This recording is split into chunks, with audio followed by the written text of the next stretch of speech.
என்னென்ன காரியத்திலெல்லாம் தொய்வு ஏற்பட்டு கொண்டிருக்கிறதோ, முடிக்கப்படாமல் நாட்கள் நீட்டிக்கப்பட்டு கொண்டிருக்கிறதோ, இதை என்னால் செய்ய முடியவில்லை, நான் அநேகருடைய கருத்தைத்தான் எதிர்பார்த்து கொண்டிருக்கிறேன், அநேகருடைய வாக்கைத்தான் நான் நம்பிக்கொண்டிருக்கிறேன், இந்த காரியம் எனக்கு தோற்று போனது போல் இருக்கிறதே, இந்த காரியத்தில் எனக்கு எந்த ஒரு பலனும் கிடைக்கவில்லையே, நான் என்ன செய்வேன் என்று அநேகர் தேவ சமூகத்தில் முறையிட்டு கொண்டிருக்கிறீர்கள் அல்லவோ.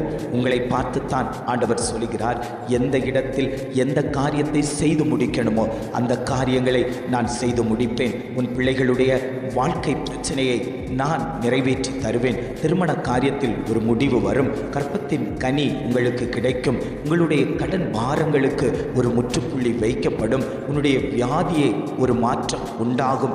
ஏன் என்றால் சர்வ வல்லமை உள்ள தகப்பன் உங்களுக்காக எல்லாவற்றையும் செய்து முடிப்பதற்காக இந்த உலகத்தில் மனிதனாய் பிறந்து இன்றைக்கு உங்கள் குடும்பத்தில் அவர் ஜீவனுள்ள தகப்பனாய் உலாவிக் கொண்டிருக்கிறார்.